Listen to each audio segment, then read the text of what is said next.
I'm thinking something like...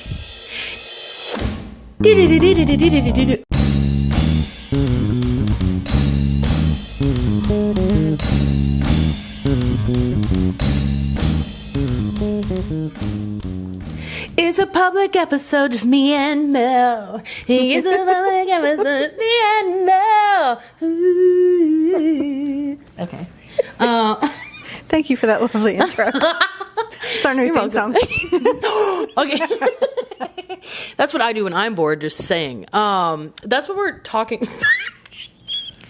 She is on another level now. We've been in the studio for a long time today, so my brain is wee, wee, wee. I haven't had any food. You haven't? No. We should have had a snack break. No, this is when I'm at my best. Starved. Delirious hungry. Yeah. Hungry for it. So yeah, it's just me and Mel. And we're talking about the importance of boredom. Yes. Which is a hard thing for creatives, for sure. Do you think it's the most needed thing for creativity? Truly. Yeah. What? Why do you think that?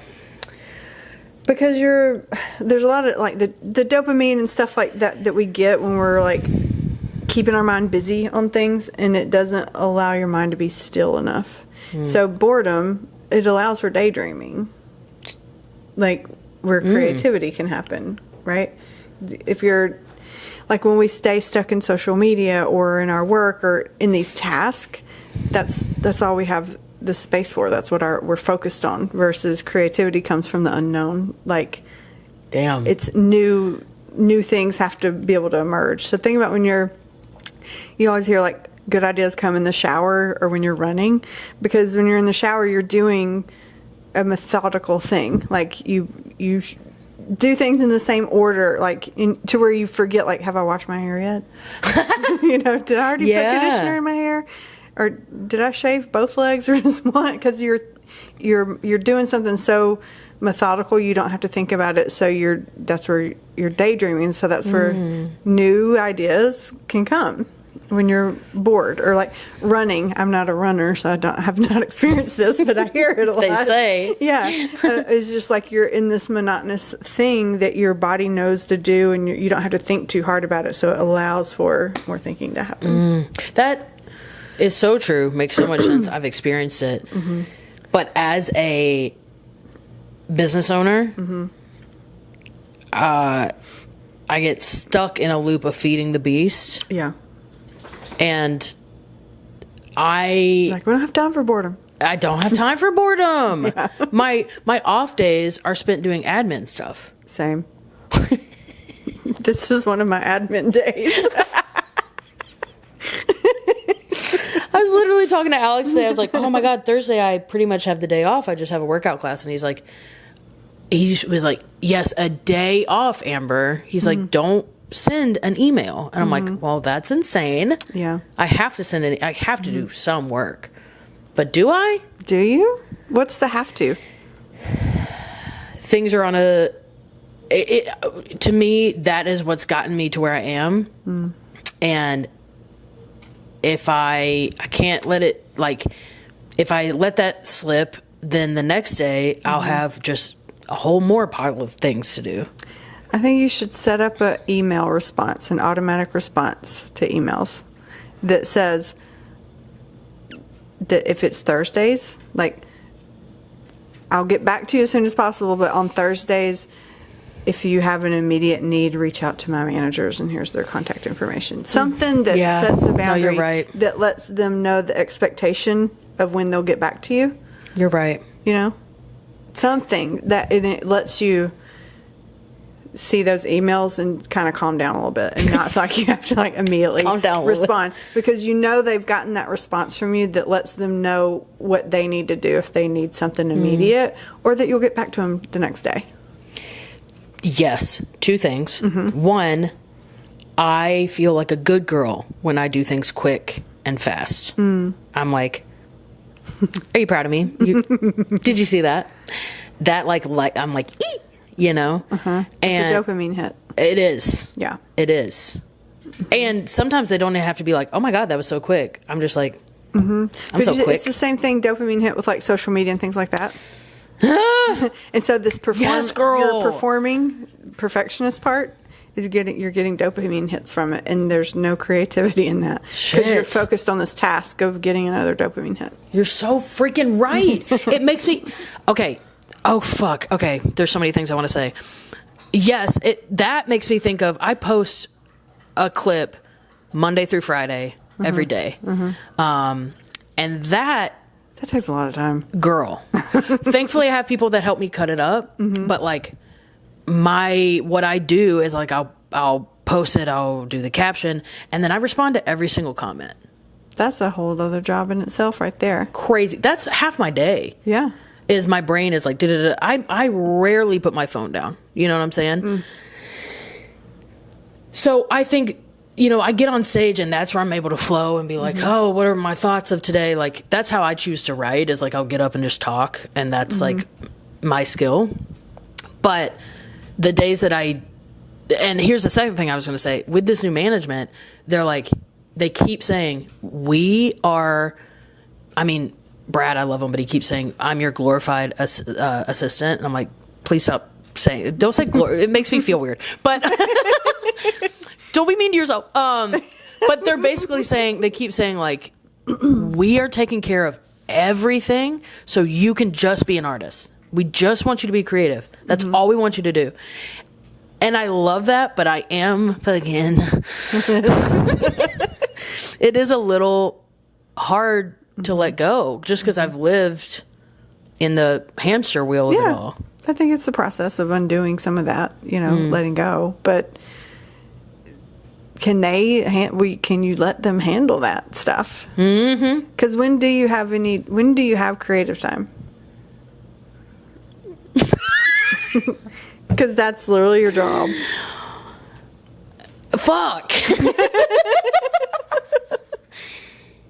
That's really interesting, and it makes me feel for myself, because the moment I wake up in the morning, I kind of fake myself out. I'm like, thank you, God, thank you, life, for another day. And then I'm like, okay, I've meditated, phone. So you're getting another dopamine hit because you check something off the list. So even your meditation is a task for dopamine. If you're not watching this right now, my mouth is agape. Wow, Melanie, we all know you read. Wait, what? You just read me like a book. I was like, yeah, I read. Yeah, I like books. You're so sweet.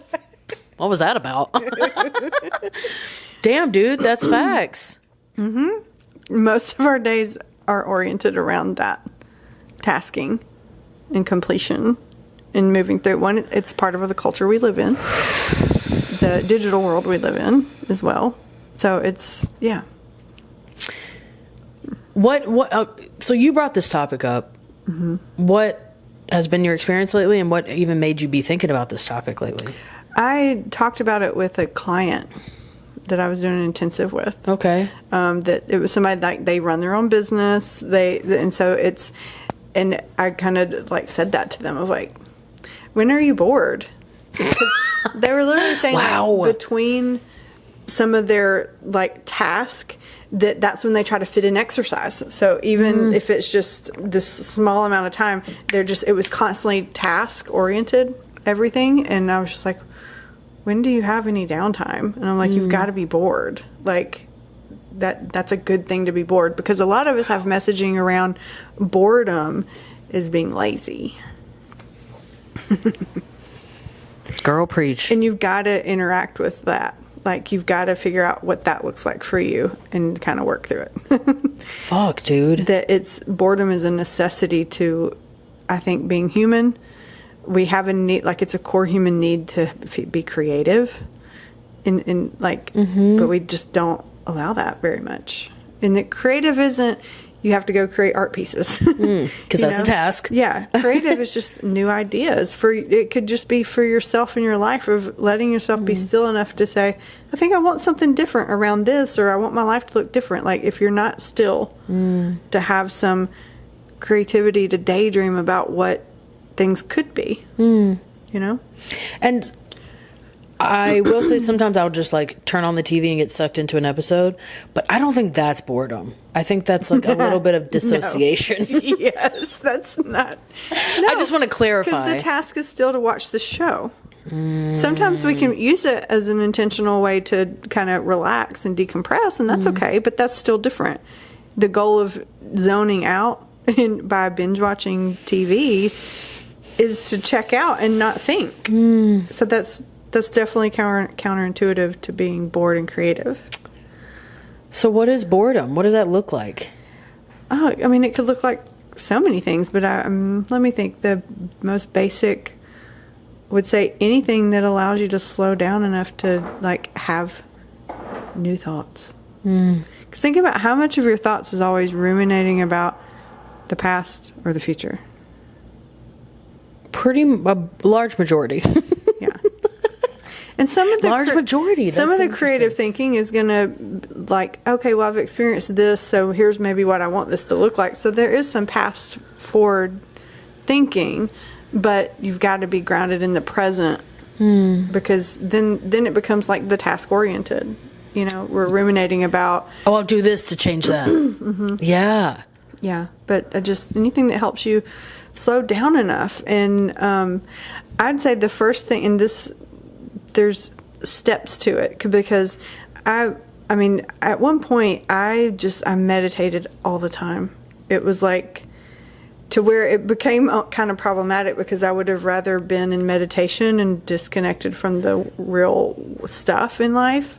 That I enjoyed more being in a meditative state than dealing with things. And wow. When was that? That's some Ram Dass shit, I feel like. It was, and I feel like it was during a sound thing with Allison. She was doing some sound craniosacral biofield tuning with me, and I feel like I was like interacting with my guides, teachers, whatever you want to call them. But it was just like, hey, you do have to figure out how to live in this body and in this, because I have a lot of chronic health stuff. And, you know, there's stress stuff with owning a business and that kind of thing. But it was just kind of like, you've got to learn how to live in this life and in this body. Like you can't. And so meditation became a way for me to avoid. I started using it to that point. Damn. Wow. And then, so I just kind of got these, you know, whether you want to call it just my intuitive self or something, you know, external from me. But I just felt like I kind of had that realization. So that happened through being sound therapy. There's no agenda when I go into like an energy session. It's just I need to just see what happens and flow with it. And that was something that came up. So maybe engaging in, you know, activities, which that lets you get still. So for me, like doing energy work, I'm just showing up to the present and letting whatever unfold. So now my mind's more open. I love that. To having these kind of things come up. New thoughts of like, oh, I need to learn to be in my body and in this life that I'm living. It could come from, at first, my very first thing I did was start coloring. Oh, I love that. Instead of going to my phone, because I found that I was finding random shit to read. Like, I think I've joked and told you, like, I read an article about all the different cycles on the washing machine.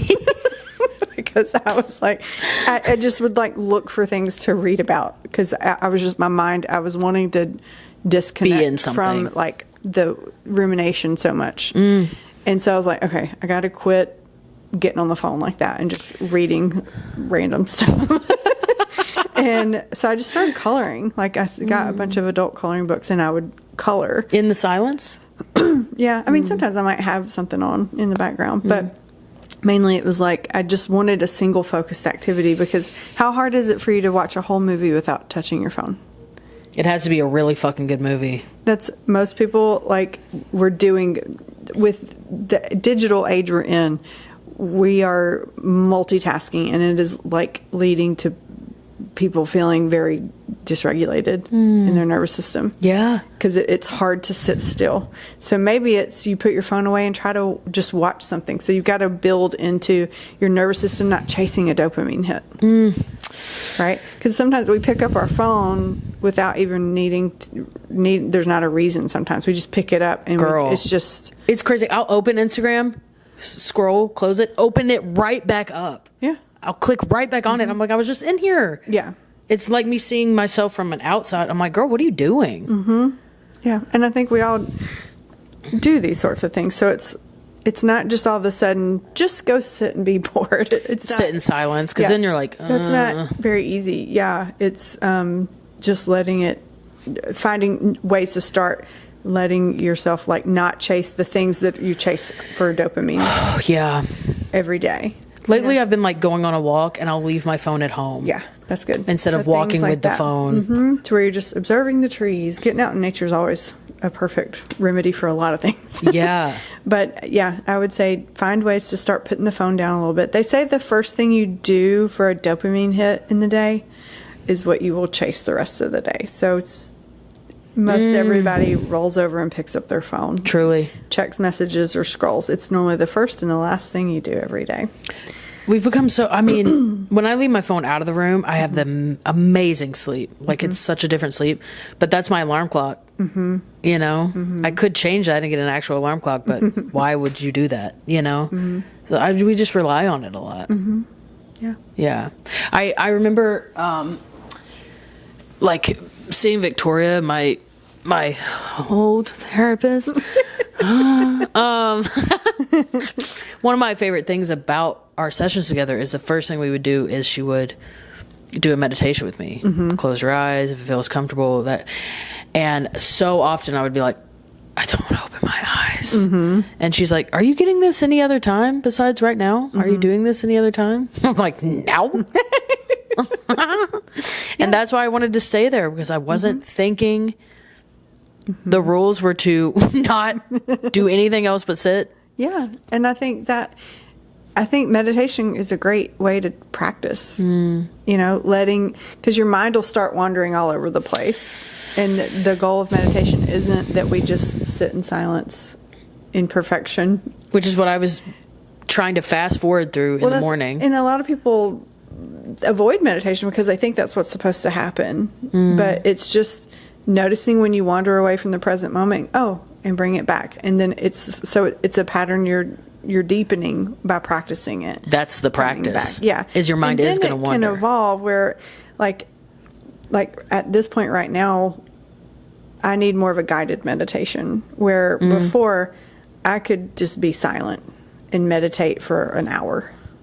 Like an hour in silence? Yeah. It became kind of like for Sunday mornings. I did have some music without words, but I would intentionally sat there and, you know, I was deconstructing and not a Christian anymore. Oh, well, and so it was just more of a meditation practice that I was trying out. Is that why you made it on Sunday? Yeah, probably. Oh, I mean, it was when I had time down. I mean, but yeah. I would there were times where I go through periods where more guided meditation is helpful, versus that you said Ram Dass earlier, like his album, that he made with East Forest right before he died. I haven't heard that. Yeah, I could sit and I would listen to that whole album. Is it music or is it him talking? Both. Ooh, I need to listen to this. It's him talking, but it's East Forest put it to music. So it's a whole album. Girl, what? And so what's it called? Or it's just Ram Dass with East I forget. Forest? There's a name of it. Yeah, East Forest makes music. It's a guy that does music for a lot of psychedelic journeying. Dope. Or meditation music. He's like in that genre, which is mostly the music I listen to is that kind of stuff. Right. So I love him, but I would just sit and listen. I could listen to that whole album in one sitting. Is this when you got lost in the sauce a little bit? Yeah. Yeah.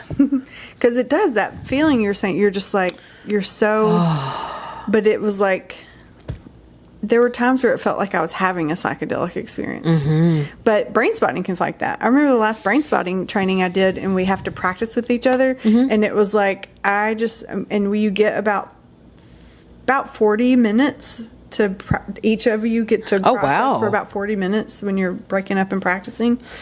And I remember just going out of it, and then it was like, then I just kind of came back, and I was like, oh shit, I'm in a training. I kind of forget, and I kind of told the person I was with, we were online, so I was here in the house.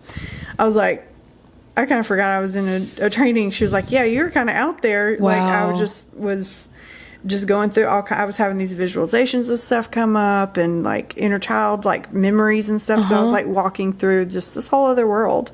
I feel like that's our spirits being in their body. Yeah. You know what I'm saying? I think that's dreams can be like that, like when we're in dream states. But that early when you first wake up and you're like half asleep, half not, I try to be aware that I'm in that state and just kind of be open to any thoughts that need to come up to the surface. So where can you create little moments like that for yourself and maybe set aside time for longer stretches of time to be in that just stillness? That's so real. Yeah. And I'll have surprise 2 days off where, I'll go on a family trip or there really is nothing to do. I'm like, I've posted everything. I've scrolled on everything. And I'm like, well, shit, I guess I'll just bebop, and the relief and rejuvenation I feel from after those 2 days or whatever, one day, whatever, is, I'm like, every time it's like a revelation. I'm like, oh my God. You need to plan for more of that. Schedule for more of that as if it's just as important as all the other tasks you do. Do you do that? Yes. You do? Yes. Yes. Like, what does that look like for you? What does your planned days look like? I see clients on Mondays, Tuesdays, and Thursdays, Wednesdays and Fridays, or for me to like either do admin. Wednesdays normally admin stuff and podcasts. But like this afternoon will be where I can get stuff done in anticipation for a Friday being Boredom day? the second half of Fridays. Friday mornings are meetings. It's getting smaller. No, what I'm saying, those are free times for me. They're not scheduled hour by hour the way client session days are.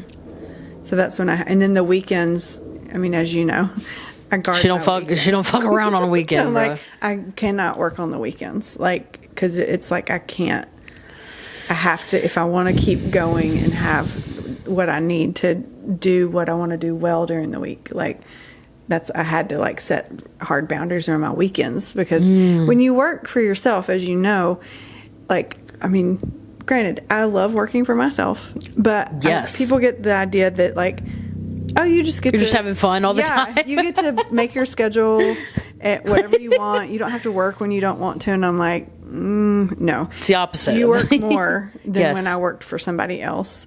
And you have to plan when not to work versus because you will just work all the time. Especially if you love it, fuck. Yeah. Like you'll work all the time. And so you like all hours of the day. And so it's like I learned to cut off like after a certain time in the day. I'm done. Like I'm not going to expect any more from my brain. Like it's time to check out and just be piddle. I like to piddle a lot. And so weekends are the main time I try to set for that. But then during the week, like I try to make sure Friday afternoons are open for just doing nothing if possible. How fucking cool, dude. It doesn't envy always that. happen, but yeah, I try to at least have that chunk of time. But then knowing the Wednesdays because like right now, like when we're done here, I can either work the rest of this afternoon or I know it's going to move to Friday. So if I do work today, I have more Friday. So it's like there's some flexibility, but I know there's time that will be had that I don't have to work. That's on being a business owner. Like if you were managing other people, you couldn't just be like, work till your bones bleed. Yeah. Well, I don't expect that from other people either. Right. I just don't feel like that's a way to exist, and it's definitely not going to produce good work. Yes. And I want to say too, there's more in that. Like I'm thinking of, okay, like as you're talking, I'm like, okay, the Tuesdays could maybe be my day. I know that someone's going to hit me up for a show. And I have to be like, this opportunity is not going to make or break your career, Amber. Let it flow. Yeah. It's not, there's like, not just like, I need downtime. It's also like letting go of outcome, letting go of scrambling for crumbs or whatever, you know? And I would say there's little ways, like I'll use what I do as an example, but little ways you build this in.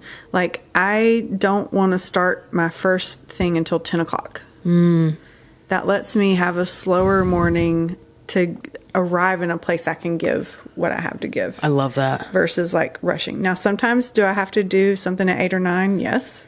But as a general rule, I want to start by this time and stop by this time. Ooh. And then on the days I see clients, 12 to 1, I guard it with my life. That's my lunch break. Like, I'm not squeezing meetings in with anybody. Like, I need that time to do the rest of my day and do it well.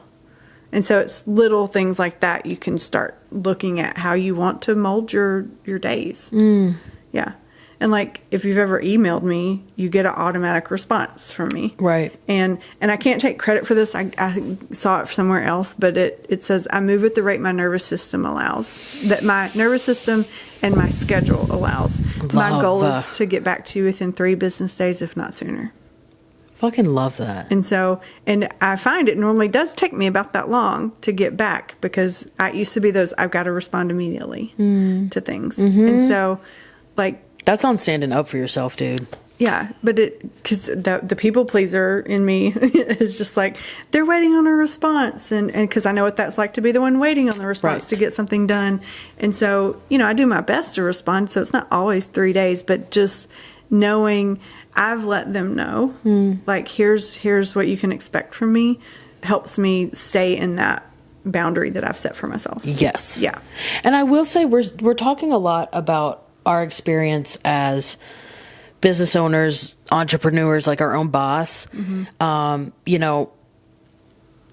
fiance, he is in a high level position at a corporate job and is so good at what he does, and he wants to continue being good at what he does.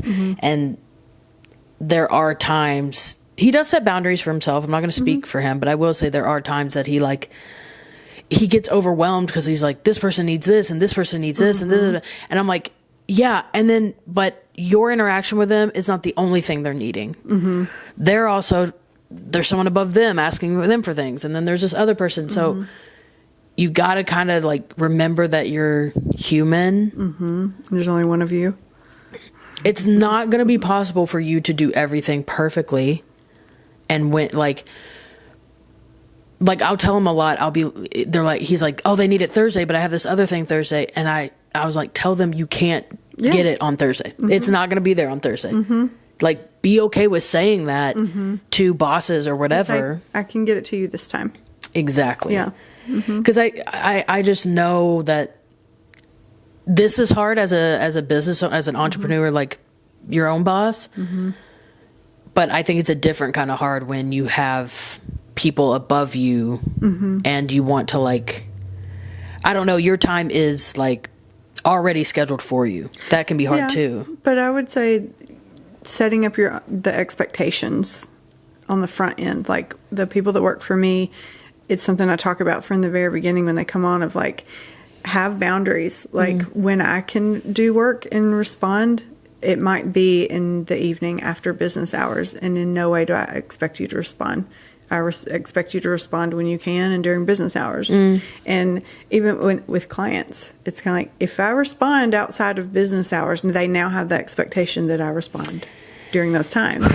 And so that's, I schedule emails. Like, maybe I only have time to get to it at 7 o'clock at night, but I have it scheduled to go out at 8 in the morning. Right.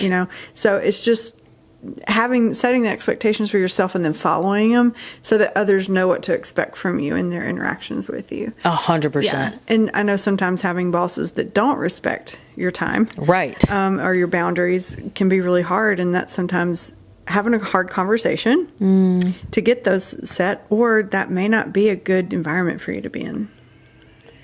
And I know it's not easy just to say, well, I'll just quit my job because they don't let me have boundaries. But over time, that becomes toxic. And your nervous system, not going to end well. Is not going to be feeling good. So true. Yeah. And I was just talking about this with a friend, and like you said, I know it's not just like, well, just quit your job. Yeah. That's scary and not always an option. Yeah. But I will say there's like this idea that corporate is more secure. That no, and it is not. It's honestly, I won't say the opposite, but no, it's not. They could drop you tomorrow and move on to the next person. Like, it just feels secure because there's like a paycheck coming regularly scheduled, and you know how much it's going to be. Yes, but I honestly, when you think about, because I've worked corporate, and the work you're going to work harder when you're working for yourself, one, because it's your own thing. Yeah. And you care about it more. But it's kind of like the energy and output feels similar. And I'd rather be putting it towards something that feels more sustainable for me long term versus building something for somebody else. So fucking true. Or if I get like some of it is you working for somebody else. Like that's just going to be what the nature of some jobs and careers and things like that, but just making sure it's the right place for you that does do that recognizes and respects you as a human, that you're not a robot that's just a production machine. Facts. And I will say on that too, that's so true. And I know this may be like whatever, but but things will work out. I like growing up. I mean, my family was always very much like, anytime I had a day off, my granny would be like, shouldn't you be at work right now? I mean, that is not healthy, but it's the mentality we grew up with. Truly. Yeah. I'm like, it's Sunday, dude. Let me have a day. But the point I'm getting at is that there's always going to be work. There's like, bottom line, McDonald's is always hiring. That's was a phrase in my family for so long. Like, there's always another, like, if a job lets you go, if a job is not respecting your boundaries and you're taking care of yourself, your downtime, your boredom time, whatever, which you deserve, no matter where you work or what position you have, there's another job that will. I just truly think that it'll work out. I mean, I also like the work ethic that was instilled in me was like, make yourself so valuable that they can't afford to lose you. So it's like literally the mentality of like work. Yeah. You know, like that's what good work ethic is, like working hard, like all the time. And that's our culture, but it's not all culture. Like if you look at other countries, like they take siestas during the day. Like so true. Everything closes down for 2 hours in the midday for lunch and rest. That is so true. Like I think the United States is more like leaning into this like work all the time, and that we learn that mentality that we're not working hard if we're not working all day every day. That our value is tied to that. Like how we view ourselves and the value we have to give to others or to ourselves is the extent at which how hard we're working. That is so true. I have to try to get out of that mindset, because sometimes I may find my days where I have a little bit more time of like, okay, I'm caught up on things and I'm going to go play at the park, you know, or go sleep. And that there's this like, oh, you're being lazy kind of a thing. Or are you being productive? There's things you always need to be done. And just answering that voice back. Yeah, trying to just change the mentality around like what hard working is. What is it? I know this is like a surprise question, but what is good work ethic? What do you think? You mean the definition of it, or what goes into it? With the definite, like... That's a good question. That is a good question. Good work ethic. I would say being able to be present when you're working and giving it your energy. Yeah, I would say so. You know? Yeah. I don't know what's come up. Being responsible with your time and others' time too. And put it, you know, they say 100%, like I would say giving it your effort, but that sometimes looks like 100%. And on some days, if you've only got 40% and you give it 40, you're giving it your all. Facts. You know? And so that, like that mentality of like how you manage the output and the energy and all that, to me, is how I've redefined, I think, good work ethic. Because work ethic before used to just be like, produce. All about work. Be producing all the time. But it's about you, too. And I've had people like before, because it's just how it was like a coping thing. Because it's easier to focus on, you're getting this positive feedback loop when you're producing versus if you sit still, you've got to deal with your stuff. And I started noticing I was getting comments from people like, you were always like going and doing, like producing more and more. Yes, and girl. like they're like, you're an Energizer bunny. And I'm like, You're like, wait. what's the Adderall? Which I'm not on anymore, and there's nothing wrong with it. But, Right. I don't think I have ADHD, but I was diagnosed because I had a lot of symptoms of it, and the ADHD medication was like, it was nice for a while. It helped me produce. It's how I got the practice going. Yeah, but, Yeah, but I've learned to live and manage without that, energy. To me, that Yes. was what's the phrase I want to say? Manufactured energy. Yes. Yeah. I do have a lot of comics, and I love this, but they'll be like, you're the hardest working comic that we know. And I love that, but at the same time, in the back of my head, I'm like, do I need to chill out a little bit? If everybody's saying that, can I chill? It's hard because there's a fine line between, we've, in another episode, we were talking about like trusting like your skill and your, like what you bring to the table and trusting that. Right. And allowing for things to happen versus trying to force an outcome. But so there's a line I think we're seeing between like allowing things to happen and unfold, but also having a work ethic that helps that process versus it being one or the other. Because I do see some people just say they're just waiting on things to fall in their lap. And sometimes that happens for people, and I don't have an answer of why that happens. Yeah. But I think they're just patient enough. They're like, no timeline, whatever. yeah. And so there's a balance. There's a balance to be had. There's a thing where, like, I know before I was going to start doing something, I don't remember what it was, but I remember someone asking me the timeline. I was like, I don't know. I'm waiting for the universe to line that up. And so it's like, I'm going to do the work to prepare for when that happens, so I'm ready to go. Facts. Facts. Instead of like trying to force it in a certain time frame. Yes. And that tends to be like how I let things kind of evolve, I mean, this new thing that just evolved. It's like, have you ever had a feeling where you're like, I know something's like coming and brewing, but I don't know what? All the time. Yeah. And so it's kind of like, when I get that feeling, I try to pay attention to it and I try to align with it but not try to go search out what that's going to be. And so like the most recent thing for me is like this education piece of trauma work with therapists and business entrepreneurs, stuff like that. It was like, I kind of looked and realized like, I'm kind of already doing this. Like people reach out and I'm already helping this in a different way. So how can I put my energy behind it then and go with it? And so you have to have this like momentum to do the work. Yes. But also this like sitting and allowing. Yeah. Yes. So it's a balance. Yes. That can be hard. Yes. Yeah. And I think a lot of us have the momentum work part down. Yes. Yeah. But sometimes we don't even realize what we're working for. Like what we're working towards. It's just, we're just in a grind. And I'm tired of the grind. I'm so tired of the grind. Yeah. Facts. So yeah, you sweet little angels of our hearts and souls, be bored a little bit, baby. Yes. It makes me think of people like in the 1700s that didn't have TV or whatever the fuck, and they're just staring out a window. Can you imagine?